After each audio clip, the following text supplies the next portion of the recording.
Tu es. Merci, papa.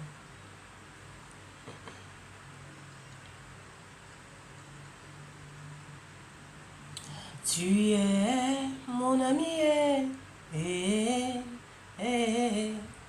tu es mon confident, mon pourvoyeur, ma consolation.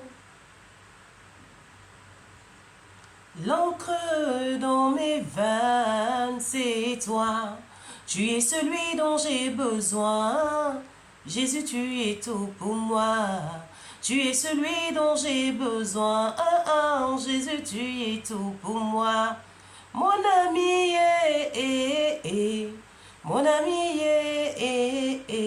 mon ami, c'est toi, Jésus. Mon papa, c'est toi, Jésus.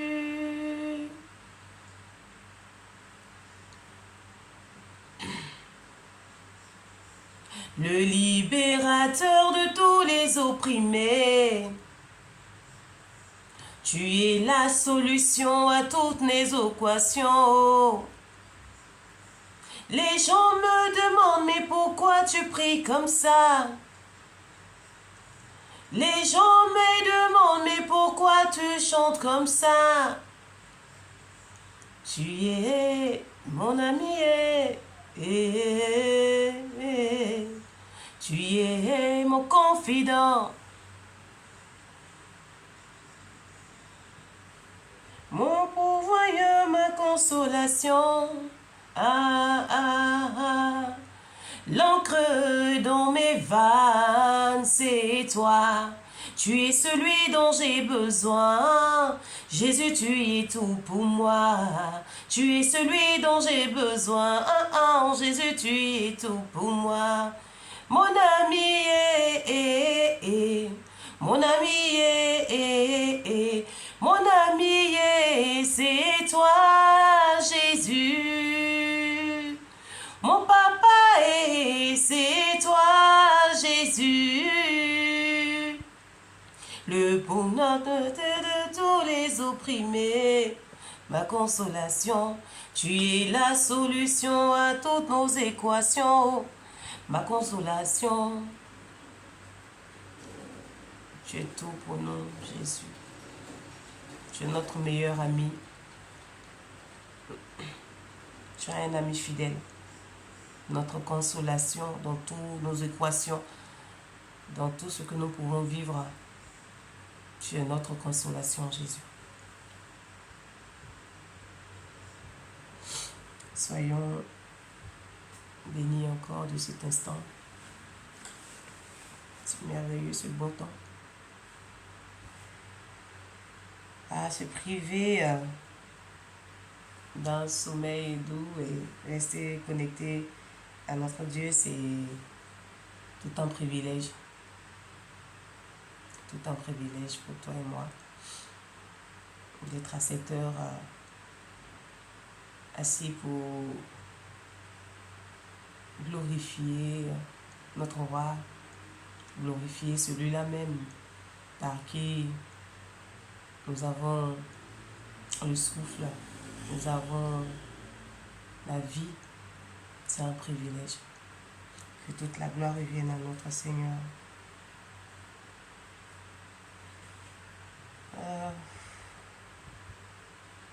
Que Dieu bénisse ce moment.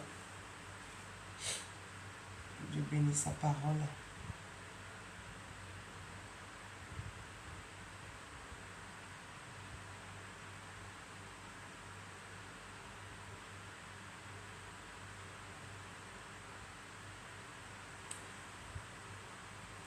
Tu es celui qui ouvre les yeux des aveugles. Tu es celui qui change les vies. Tu prononces une parole et ce qui était mort reprend vie. Jésus. Tu es celui qui a inspiré cette œuvre et qui l'emmènera jusqu'au bout. Maintenant, Seigneur, souffle sur nos pays, envahis nos villages, souffle sur nos familles. Maintenant, Seigneur, fais connaître le nom qui peut guérir les nations, le nom de Jésus-Christ, le nom de Jésus-Christ. Maintenant, Seigneur, souffle sur nos pays, envahis nos villages, souffle sur nos familles. Maintenant, Seigneur, fais connaître le nom qui peut guérir les nations, le nom de Jésus-Christ, le nom de Jésus-Christ. Nos défis sont grands, nous en avons conscience, mais nous voulons croire qu'avec toi, nous irons jusqu'au bout. Nos défis sont grands, nous en avons confiance. Oui, nous avons conscience de ce défi qui est grand, de le relever. Mais avec toi, nous irons jusqu'au bout et nous arriverons avec toi. Avec ta force, avec ta puissance, avec ton énergie que tu nous donnes, avec ton amour qui surpasse tout amour. Toute la gloire te revient. Alors bien-aimé, nous commençons ce temps privilégié, ce temps de gloire, ce temps de bonheur pour l'adoration et la louange de notre Seigneur. Et aujourd'hui, j'ai pris le passage de Actes. Dimanche à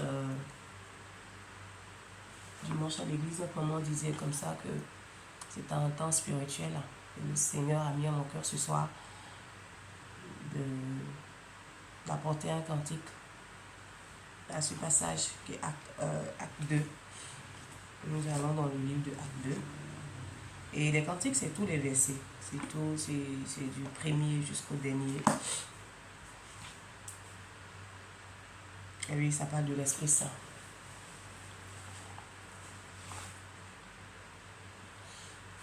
Oh, Jésus, merci Papa pour ce temps merveilleux. Merci Saint-Esprit, tu es au contrôle. Tu prends la première place. Que toute chair se taise et que seul ton esprit triomphe de ce moment et que la gloire te revienne, Papa. Sois glorifié.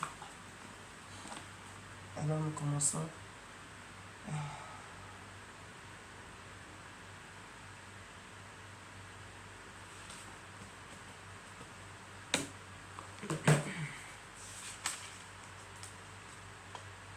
Il est assez long aussi, jusqu'à 47.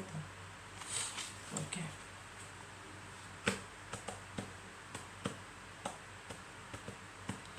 Quand le jour de la Pentecôte arrive, les croyants sont réunis, tous ensemble, au même endroit, ils sont réunis, tous ensemble, quand le jour de la Pentecôte arrive, les croyants sont réunis, tous ensemble, au même endroit, tous ensemble, au même endroit. Tout à coup, un bruit vient du ciel,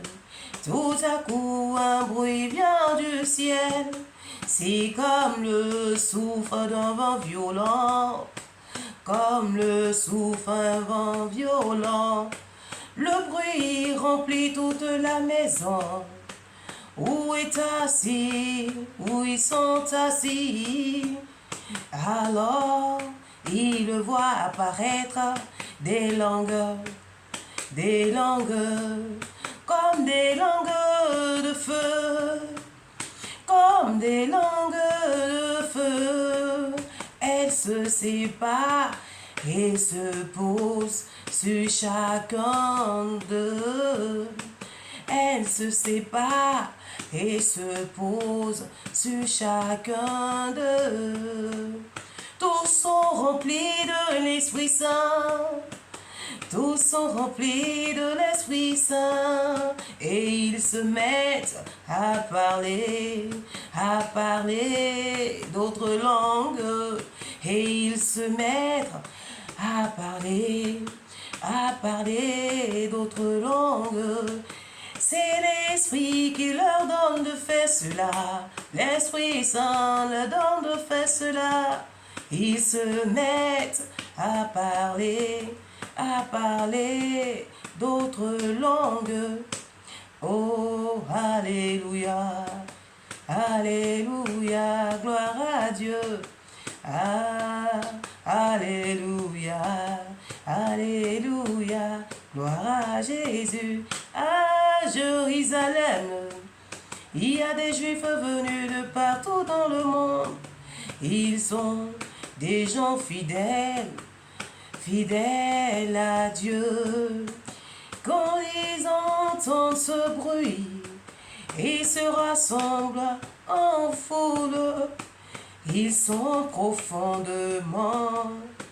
profondément surpris, parce que chacun attendait les croyants parler dans sa langue. Chacun attendait les croyants parler dans sa langue. Ils sont profondément surpris, ils sont surpris, ils sont très étonnés et pleins d'admiration. Ils disent, tous ces gens qui parlent sont bien des Galiléens. Ils sont bien des Galiléens. Alors, comment chacun de nous peut-il entendre parler dans la langue de ses parents? Oh, gloire à Dieu, c'est l'œuvre de Dieu. Nous venons du pays des pâtes, de Médie et des lames, de Mésopotamie, de Judée, de Capsados, du pont de la province, d'Asie, de Piphégie, de Pamphylie. Oui, nous venons du pays, des autres pays, nous venons aussi de l'Égypte.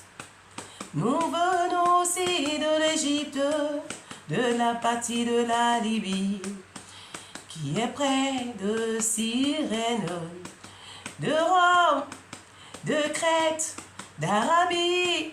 Oui, oh, nous venons d'autres pays, de l'Égypte et de l'Arabie. Parmi nous, c'était 100 juifs, et d'autres aussi observent la loi de Moïse, observe la loi. Et pourtant, chacun de nous entend annoncer dans sa langue les grandes choses que Dieu a fait. Dans sa langue, des grandes choses que Dieu a fait. Dans sa langue, ils sont très étonnés et ne savent pas quoi penser. Ils se disent entre eux, qu'est-ce que cela veut bien dire? Ils se disent entre eux, qu'est-ce que cela veut bien dire? Mais d'autres se moquent des croyants en disant ils sont pleins et en ivresse. Et ils se moquent de ces croyants en disant ils sont ivres. Alors Pierre, debout avec les 11 apôtres, se met à dire d'une voix, une voix très forte: frères juifs, vous tous qui habitez à Jérusalem, vous venez comprendre ce qui se passe. Écoutez bien ce que je veux dire. Écoutez bien ce que je vais dire. Ces gens ne sont pas ivres. Ces gens ne sont pas ivres. Comme vous le pensez, comme vous le pensez, ils ne sont pas ivres. En effet, il est seulement 9 heures du matin, mais ce que le prophète Joël annonçait, cela arrive maintenant, cela arrive maintenant. Voici ces paroles, Dieu a dit, dans les derniers jours. Je donnerai de mon esprit, je donnerai de mon esprit à tous, vos filles, vos fils parleront de ma part, vos fils et vos filles parleront de ma part.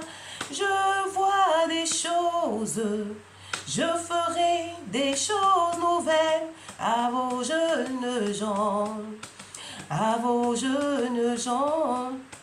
J'enverrai des rêves aux vieillards, des rêves. Oui, en ce jour-là, je donnerai de mon esprit à mes serviteurs et à mes servantes. Ils parleront de ma part, ils parleront de ma part. Je ferai des choses extraordinaires en haut dans le ciel, des choses étonnantes en bas sur la terre. Il aura du sang, du feu, il aura des nuages de fumée, il aura du sang, du feu, il aura des nuages de fumée. Le soleil deviendra sombre, oui sombre, la lune sera rouge comme du sang, la lune sera rouge comme du sang.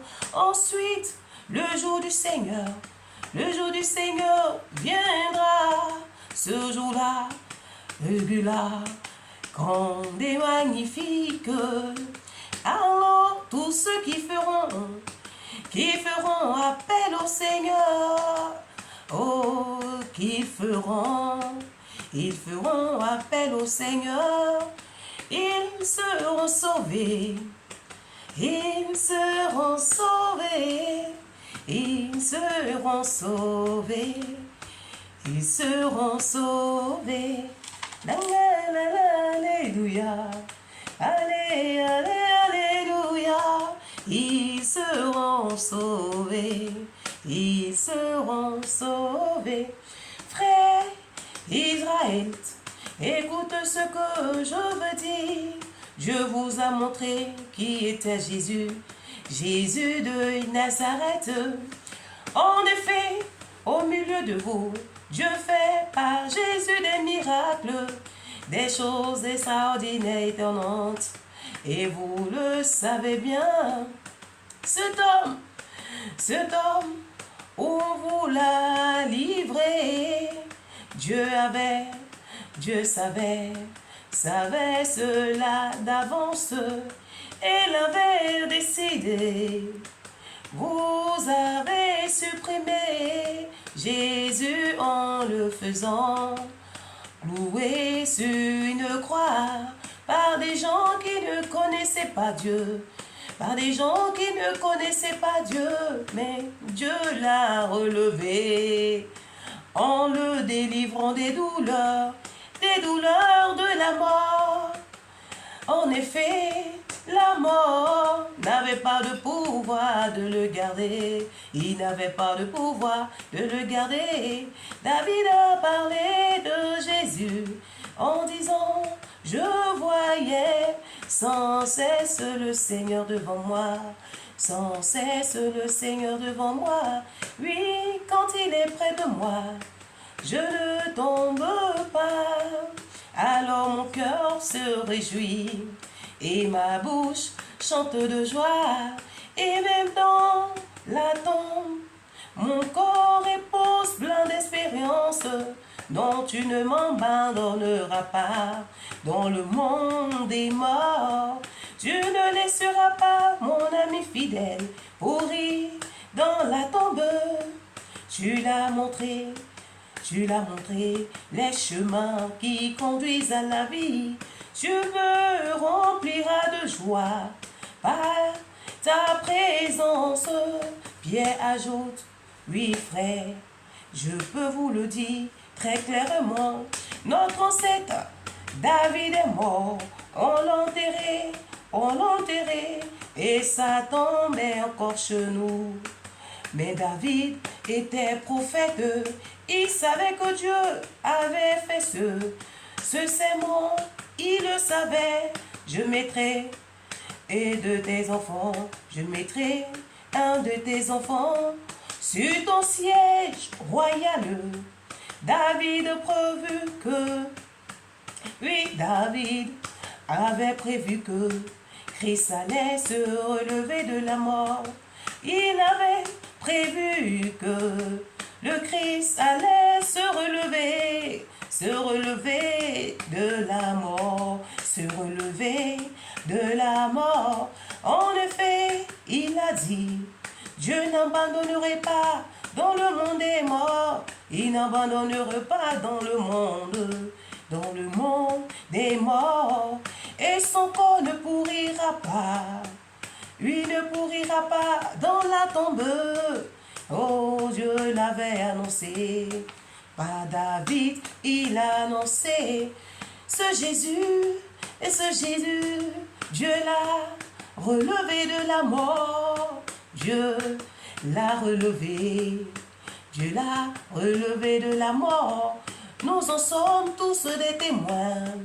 Dieu l'a fait jusqu'à sa droite. Il a fait monter jusqu'à sa droite. Il a reçu du Père. Il a reçu du Père l'Esprit Saint promis. Il nous a donné. Voilà ce que vous voyez, entendez. Oh, l'Esprit Saint promis, il nous l'a donné. Voilà ce que vous voyez et entendez maintenant. David n'est pas monté au ciel, et pourtant il a dit, le Seigneur à mon maître, le Seigneur déclare à mon maître, viens t'asseoir à ma droite. Je vais mettre tes ennemis sous tes pieds. Oh, sous tes pieds, tout le peuple d'Israël doit donc le savoir, façon très sûre, ce Jésus que vous avez cloué sur une croix, Dieu l'a fait, Seigneur et Christ, c'est Jésus que vous avez cloué, Dieu l'a fait, Seigneur et Christ, Seigneur et Christ, alléluia, gloire à Dieu, alléluia, gloire à Dieu. Quand les gens entendaient cela, ils étaient très émus. Ils demanda à Pierre et aux apôtres, frères, ce que nous devons faire. Pierre leur répond, change votre vie. Pierre leur répond, change votre vie. Chacun de vous doit se faire baptiser. Au nom de Jésus, doit se faire baptiser. Ainsi, Dieu pardonnera vos péchés. Il vous donnera l'Esprit Saint. Il vous donnera l'Esprit Saint. En effet, la promesse de Dieu est pour vous et vos enfants. Pour vous et vos enfants. Elle est pour vous, pour tous ceux qui sont loin aussi, sont loin. pour tous ceux que le Seigneur, notre Dieu, appellera. Oh, appellera. Elle est pour tous, elle est pour tous. Pierre parle encore longtemps pour les persuader, les encourager. Il dit, les gens d'aujourd'hui sont mauvais. Quittez-les, et Dieu vous sauvera, Dieu vous sauvera, Dieu vous sauvera, il vous sauvera. Ceux qui acceptent la parole de Pierre se font baptiser. Ce jour-là, peu et après, 3000 personnes s'ajoutent au groupe. 3000 personnes s'ajoutent au groupe des croyants. Au groupe des croyants. Régulièrement, fidèlement, les croyants écoutent l'enseignement des apôtres. Oh, ils écoutent l'enseignement. Ils vivent comme des frères et des sœurs. Ils parlent, ils partagent le pain. Ils prient ensemble. Ils partagent le pain. Les apôtres font beaucoup de choses extraordinaires. Oh, et étonnantes. Les gens sont frappés de cela. Ils sont frappés. Tous les croyants sont unis. Ils se mettent en commun. Tout ce qu'ils ont, ils aiment. Ils les mettent en commun. Ils vendent leurs propriétés et leur objet de valeur. Ils partagent l'argent entre tous. Et chacun reçoit ce qui lui est nécessaire. Chaque jour, d'un seul cœur, ils se réunissent fidèlement dans le temple.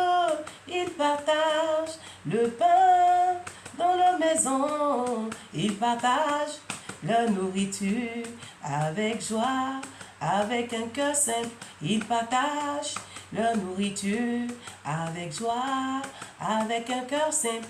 Ils chantent la louange de Dieu. Ils chantent la louange de Dieu. Et tous les peuples les aiment. Et chaque jour le Seigneur ajoute à leur communauté ceux qui sont sauvés. Chaque jour le Seigneur ajoute. Oui, chaque jour le Seigneur ajoute à leur communauté ceux qui sont sauvés. Chaque jour, le Seigneur, il ajoute chaque jour à leur communauté ceux qui sont sauvés. Le Seigneur les ajoute. Ceux qui sont sauvés, il ajoute. Alléluia, gloire à Dieu. Alléluia, gloire à Dieu. Gloire à Dieu. Alléluia, Saint-Esprit. Merci pour ta manifestation. Encore sur nos vies. Encore dans nos maisons là. Encore dans nos familles.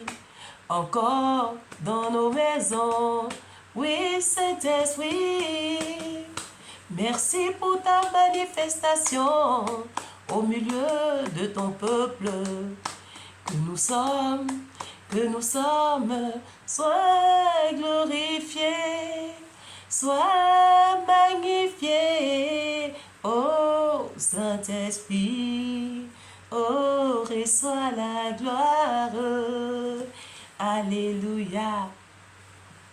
Au jour de la Pentecôte, alléluia. Je vais lire rapidement, c'est Acte 2, verset 1 jusqu'à 47, qui nous parle de l'Esprit qui vient sur les croyants. Il dit, quand le jour de la Pentecôte arrive, les croyants sont unis tous ensemble au même endroit, tout à coup, un bruit vient du ciel comme... Pardon. Tout à coup, un bruit vient du ciel comme un vent. Le bruit remplit toute la maison où ils sont assis. Alors ils voient apparaître des langues comme des langues de feu. Elles se séparent, se posant sur chacun d'eux. Tous sont remplis de l'Esprit Saint et mettent, ils se mettent à parler d'autres langues. C'est l'Esprit qui leur donne de faire cela. À Jérusalem, il y a des Juifs venus de partout du monde entier. Ce sont des fidèles de Dieu. Quand ils entendaient ce bruit, ils se rassemblaient en foule et ils sont profondément surpris. Parce que chacun d'eux, des croyants, parlait dans sa langue. Ils sont très étonnés et pleins d'admiration. Ils disent, tous ces gens qui parlent sont bien de Galilée. Alors comment chacun de nous peut-il entendre sa langue entendre parler dans la langue de ses parents? Nous venons du pays de Médie, de l'âme, de Médaposonie, de Judée, de Capsédos, de Pont, de province d'Asie, etc., d'Égypte. Et la partie de Libye est très sirène, de Rome, ainsi de suite. Et parmi nous, certains sont juifs et d'autres aussi obéissent à la loi de Moïse. Et pourtant, chacun de nous attend annoncer dans la langue la langue des grandes choses que Dieu a faites. Ils sont très étonnés et ne savent pas quoi penser. Ils disent entre eux, qu'est-ce que cela veut dire? Mais d'autres se moquent des croyants en disant, ils sont complètement ivres. Alors Pierre, debout avec les 11 apôtres, se met à dire d'une voix forte, frères juifs, vous qui habitez à Jérusalem, vous devez comprendre ce qui se passe. Écoutez bien ce que je vais vous dire.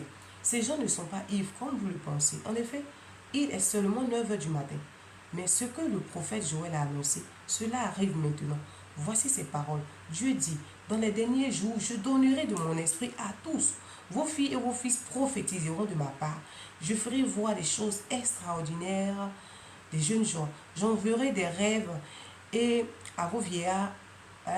Et en ce jour-là, je donnerai de mon esprit à sur mes serviteurs et mes servantes. Ils parleront de ma part. Je ferai des choses extraordinaires et en haut dans le ciel et des choses étonnantes en bas sur la terre. Il y aura des sons de feu, des nuages de fumée, le soleil deviendra sombre, la lune sera rouge comme le sang. Ensuite, le jour du Seigneur viendra. Ce jour-là est magnifique. Alors, tous ceux qui feront appel au Seigneur seront sauvés. Et la suite dit, frère Israël, écoutez ce que je vais vous dire. Dieu vous a montré qui était Jésus de Nazareth. En effet, au milieu de vous, Dieu a fait de Jésus des miracles, des choses extraordinaires et étonnantes. Vous le savez bien, cet homme, vous l'avez livré. Dieu le savait d'avance et l'avait décidé. Vous avez supprimé Jésus en faisant clouer sur une croix par des gens qui ne connaissent même pas Dieu. Mais Dieu l'a révélé en le délivrant des douleurs de la mort. En effet, la mort n'avait pas le pouvoir de le garder. David parlait à Jésus en disant, je voyais sans cesse le Seigneur devant moi. Oui, quand il est près de moi, je ne tombe pas. Alors mon cœur se réjouit et ma bouche chante de joie. Et même dans la tombe, mon corps repose plein d'espérance. Non, tu ne m'abandonneras pas dans le monde des morts. Tu ne laisseras pas ton ami fidèle pourrir dans la tombe. Tu m'as montré les chemins qui conduisent à la vie. Tu me rempliras de joie par ta présence. Pierre ajoute, frère, je veux vous dire très clairement, notre ancêtre David est mort. On l'a enterré et sa tombe est encore chez nous aujourd'hui. Mais David était prophète. Il savait que Dieu lui avait fait ce serment. Je mettrai un de tes enfants sur le siège royal.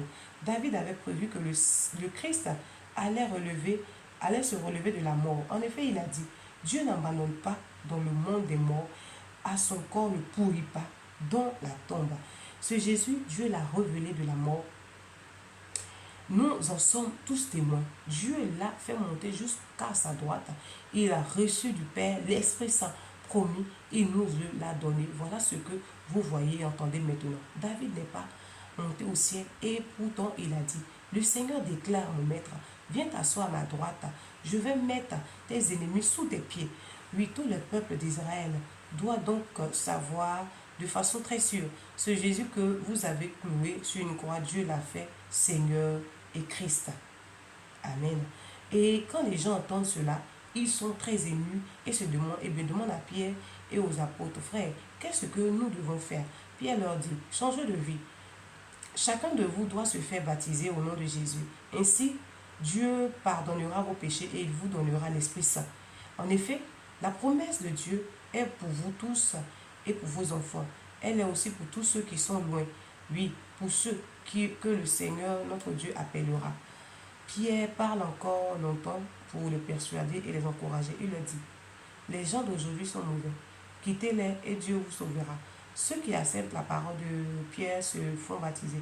Ce jour-là, peu après 3000 personnes s'ajoutent au groupe des croyants. Régulièrement, les fidèles et les croyants écoutent l'enseignement des apôtres. Ils vivent comme des frères et sœurs. Ils partagent le pain, ils prient ensemble. Et les apôtres font beaucoup de choses extraordinaires et étonnantes. Et les gens sont frappés de cela. Tous les croyants sont unis et se mettent en commun tout ce qu'ils ont. Ils mettent en commun tout ce qu'ils ont. Ils vendent leurs propriétés et les objets de valeur. Ils partagent l'argent entre tous et chacun reçoit ce qu'il est nécessaire. Chaque jour, d'un seul cœur, ils se réunissent fidèlement dans le temple. Ils partagent le pain dans leur maison. Ils partagent leur nourriture avec joie et avec un cœur simple. Ils chantent la louange de Dieu et tous les peuples les aiment. Et chaque jour, le Seigneur ajoute à leur communauté ceux qui sont sauvés. Alléluia. Merci Seigneur. Rendons gloire à Dieu pour la parole, pour la mélodie, pour le cantique. Et là, on parle du Saint-Esprit, au jour de la Pentecôte, où les apôtres ont été remplis du Saint-Esprit. Et on a vu les miracles qui se sont passés, des gens qui parlaient dans leur langue. Et ceux qui étaient là se disaient, mais attends, ceux-là, ils sont des Galiléens. Je vais dire, ceux-là, ils sont des... Moi, je suis baoulé. Ceux-là, ils sont baoulés, mais pourquoi ils parlent bété? Pourquoi ils parlent djoula? Pourquoi ils parlent... comment on appelle ça? Abiki? Pourquoi ils parlent les autres langues? Bon, je pourrais même dire pourquoi ils parlent les autres langues comme les Mali, les Burkina, tout ça. Pourquoi ils parlent? Mais ça, c'est le Saint-Esprit. Pourquoi ils parlent l'anglais? Pourquoi ces gens-là, ils sont en train de parler l'allemand? Ah, mais on ne comprend pas. Pourquoi ils parlent c'est ces langues qu'ils parlent, alors qu'ils ne sont pas de ces pays-là, ils ne sont pas de ces régions-là. C'est le Saint-Esprit qui fait ça. C'est la puissance de Dieu qui agit comme ça. Alléluia. Et il dit, mais qu'est-ce que, quand ils ont été émerveillés, quand ils se sont levés, ils ont dit, mais attends, d'autres se moquaient pour dire non, voilà, c'est des gens qui sont ivrognes, tout ça. Pierre se lève et dit non, c'est pas de l'ivrognerie, mais c'est la parole qui a été annoncée depuis le temps de Joël, qui arrive maintenant. Vos filles et vos fils vont prophétiser, vos vieillards vont faire des rêves, des sons, tout ça. C'est maintenant que la parole s'accomplisse. Qu'est-ce que vous avez cloué là? Il n'est pas mort. La mort même n'a pas le pouvoir sur lui, il est ressuscité. Et c'est cette puissance-là qui est déployée sur nous. Et donc, changer de vie. Oui, les frères qui sont honnêtes, mais comment on va faire? Il dit changer de vie. Changer de vie simplement. Venez à lui. Quittez vos péchés. Quand on quitte nos péchés, oui. Parce que Dieu, comme je l'ai dit tantôt dans une autre vidéo, il dit, mais dans le livre, dans le cantique de Psaume 51, il dit, il n'aime pas le péché, mais il aime le péché pour le changer. Il dit, changez, venez. Dieu va vous changer et puis va vous remplir de son esprit. Donc, cher, bien-aimé de Dieu, enfant choisi de Dieu, enfant aimé de Dieu, béni de Dieu. Si tu es encore dans une position où tu n'as pas encore changé ta vie, il est temps de changer. Rien n'est tard avec Dieu. Change et puis